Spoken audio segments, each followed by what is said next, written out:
Sometimes the crime wasn't the witch in the forest. Sometimes the crime was hunger.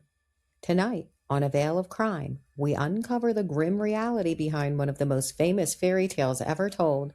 A story not born from fantasy, but from famine, child abandonment, and desperation so severe that it reshaped morality itself. This is Hansel and Gretel, and you're watching A Veil of Crime. In the Grimm version, two children, Hansel and Gretel, live with their father and stepmother on the edge of survival. Food is scarce, the household is starving. Faced with hunger, the stepmother convinces the father to abandon the children in the forest, believing that two fewer mouths to feed will ensure survival for those left behind.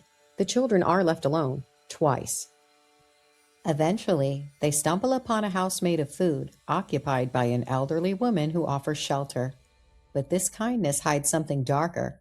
The woman plans to kill and eat the children, fattening Hansel first. Gretel survives by outwitting her captor, and the children escape, returning home with stolen treasure that suddenly erases the family's poverty. But stripped of folklore embellishment, what remains is a story of abandonment, predation, and survival crime. Hansel and Gretel did not emerge from imagination. It emerged from hunger. Between the 14th and 18th centuries, Europe experienced repeated famine events caused by crop failure, war, and climate instability. During these periods, child abandonment was tragically common. Historical records document parents leaving children in forests, roads, or cities. Infanticide and abandonment treated as survival acts. Children dying from exposure or being taken in by strangers. Elderly, isolated women accused of child murder or cannibalism. In the times of famine, fear sought a face, and often it found one in women living alone at the margins of society. The witch in Hansel and Gretel reflects a recurring figure in early modern Europe: poor, elderly, socially isolated, and dependent on charity or trade. During hunger crisis, these women were frequently accused of hoarding food, harming children, or committing cannibalism, charges that appear repeatedly in witch trial records. The fairy tale preserves this pattern, not as fantasy but as cultural memory shaped by fear. Hansel and Gretel was never meant to reassure children.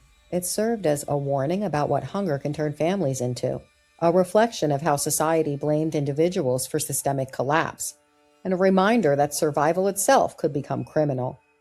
The true horror is not the witch. It is the world where parents believed abandonment was mercy. Like the Pied Piper, the robber bridegroom, and the juniper tree, Hansel and Gretel survives because it records something people were afraid to name. Not monsters, not magic, but what humans do when the resources disappear. Grimm fairy tales are not softened myths. They are compressed crime histories, preserved because the events behind them happen often enough to be remembered. If you want more historically grounded crimes hidden inside Grimm fairy tales, subscribe to A Veil of Crime. This episode is part of the Grimm Fairy Tale Crime series, where folklore meets documented history and where the stories were never meant to comfort, they were meant to warn. If you'd like to support this channel and help keep these stories researched, written, and told, you can support A Veil of Crime through Buy Me a Coffee. Every contribution helps me continue uncovering the crimes history tried to soften or forget. The link is in the description and on the channel. Some fairy tales survive because they were magical. Others survive because they were true, and this is one of them. Thank you for watching A Veil of Crime.